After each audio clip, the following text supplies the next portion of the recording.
முறையாக ஒரு ஏசியோட PCB restore பண்ண போகிறோம். என்னடா சொல்கிற, என்ன ஆச்சு அப்படின்னா, ரொம்ப பழைய மாடலுங்க. கிட்டத்தட்ட 2006 மாடல் இது. ஓரிஜினலோட இது. ஆனாலும் ஏசி பயங்கர குவாலிட்டியான ஏசி. என்ன ஃபால்ட்டுனா, ஃபால்ட்டுன்னு சொல்ல முடியாது, நம்ம எலிப்பயலுக சேர்ந்து விளையாட்டாங்க, அதுதான் பிரச்சனை. டிஸ்பிளே ஜாக்கு துண்டு துண்டாக வந்துருச்சு. இந்த பாருங்க, இந்த இடத்த கிடச்சாங்க. அடுத்து வந்து இது ஆசிலேஷன் மோட்ரு. வெர்டிக்கலில் 2 வரும், ஹாரிசாண்டல் 1 வந்துடும். எல்லாத்தையும் கடிச்சு துண்டு துண்டாக போட்டாங்க. ஓகே, ஸோ நம்ம ஆசிலேஷன் மோட்ரு வந்து நமக்கு மார்க்கெட்டில் கிடைக்கிது. ஸோ அதனால் அதை பண்ண எதுவும் பண்ண போகிறதில்ல. 3 மோட்டருமே கிடைக்கிது. பாருங்கள், சிங்கிள் ஜாக்கில் 2 மோட்ரு வருது. தென் சிங்கிள் மோட்ரு. அது பழைய மோட்டரை பாருங்கள் எப்படி கடிச்சு குதறி வச்சிட்டானுங்க. மேலே அந்த மூடி வரும், அந்த மேல் மூடியே இல்லாத அளவுக்கு குதறி வச்சிட்டானுங்க பயலுங்க, எலி பயலுங்க.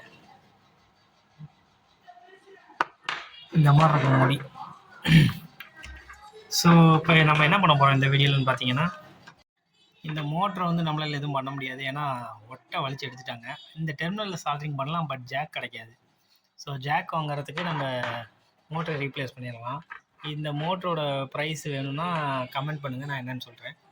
தென் வந்து இல்லை இந்த மோட்டர் உங்களுக்கு கிடைக்கலனான்னு சொல்லுங்கள், நான் உங்களுக்கு வாங்கி கொரியர் பண்ணி வரேன். இந்த டிஸ்பிளேக்கு இருக்குது பாருங்கள், இதோட ஒயரிங் வந்து ஜாயின் பண்ண போகிறோம். ஓகே, ஃபஸ்ட்டு என்ன பண்ண போகிறோன்னு பார்த்தீங்கன்னா, இந்த டிஸ்பிளேயோட ஜாக்கை ரெடி பண்ணிடுவோம். இப்போ இந்த இடம் பார்த்தீங்கன்னா நல்லா தெரியும். சரி, எலி என்னென்ன வேலையை காட்டியிருக்காருன்னு பாருங்கள். ஸோ நம்ம வந்து இப்போ என்ன பண்ண போகிறோம்னா, இதோட கட் பண்ணி எடுத்துகிட்டு போகிறோம். பாதியாக கட் பண்ணிவிட்டு இந்த ரிப்பன் ஒயர்னு சொல்லுவாங்க, இந்த ஒயரை வந்து ஜாயின் பண்ணிவிட்டு, நம்மள்கிட்ட வந்து சின்ன ஸ்லீவ், இது சின்ன ஸ்லீவ் இருக்குது. இது வந்து ஒரு 2 mm 3 mm ஸ்லீவ் வரும், ஹீட்டிங் ஸ்லீவ். இதை போட்டுட்டு அது மேலே இந்த 5 mm ஸ்லீவ் போட போகிறோம். ஓகே, சாரி, இது வந்து 1 mm என்ன 10 mm ஸ்லீவ் இது. ஓகே, நான் இதை சால்ட்ரிங் பண்ணிவிட்டு காட்டுறேன், ஏன்னா ஒருத்த கையில் ஃபோனை பிடிச்சிட்டு என்னால் இது பண்ண முடியாது. வந்து காட்டுறேன் ஃப்ரெண்ட்ஸ். இப்போ பார்த்தீங்கன்னா தெரியும், ஃபுல்லாகவே ஸ்லீவ் அடித்தாச்சு. ஃபுல்லாக ஒயரிங்கிட்டு திருப்பி மாட்டி ரெடி பண்ணியாச்சு. இந்த ஒரு இடத்துல மட்டும் மடங்கிறதுக்காண்டி கேப் விட்ருக்கேன். இங்கே வந்து இன்சுலேஷன் டேப் வந்துடும். ஓகே, அவ்வளோதான். இப்போ வந்து இதை மாட்டி செக் பண்ணி பார்த்துருவோம். ஃபுல்லாக ஸ்லீவெல்லாம் உள்ளே போட்டு தெரியாத அளவுக்கு பண்ணி மறைச்சி வச்சுட்டு இந்த இடத்துல பார்த்தீங்கன்னா நல்லா தெரியும்.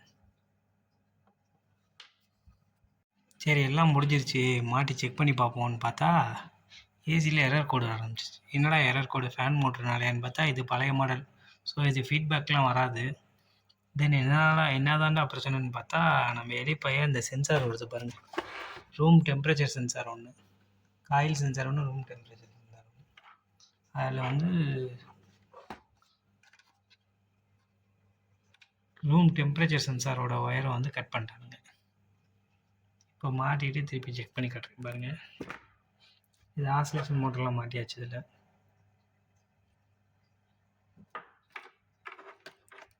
மோட்டரோட ஜாக்ஸ்லாம் கனெக்ட் பண்ணியாச்சு. இப்போ டிஸ்பிளேயோட ஜாக் மட்டும். மோட்ரு வந்து தெரிஞ்ச அவங்க ஈஸியிலே இருக்குது, அதை கழிக்கலாம்.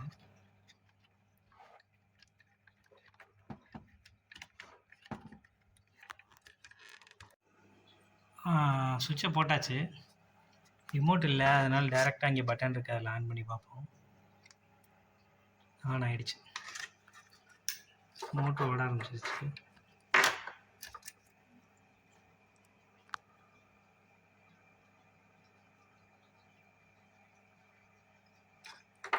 ஏசி ரிலேவும் ஓட ஆரம்பிச்சிருச்சு.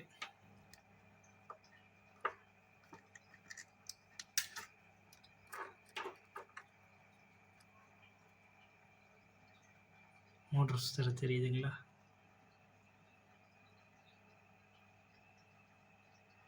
அவ்வளோதான். இந்த வீடியோ பிடிச்சிருந்தா நம்ம எம்ஓஇ சேனலை சப்ஸ்கிரைப் பண்ணிடுங்க. அடுத்து வந்து ஒரு வெள்ளை கலர் டப்பா மேலே வச்சு வீடியோ எடுத்துகிட்ருக்கேன் பார்த்தீங்களா?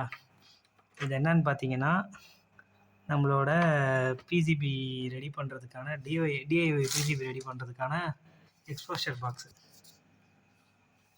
இதை பற்றின வீடியோ உங்களுக்கு அடுத்த இதில் போஸ்ட் பண்ணுறேன். ஓகே, அடுத்த வீடியோவில் பார்க்கலாம். பாய்.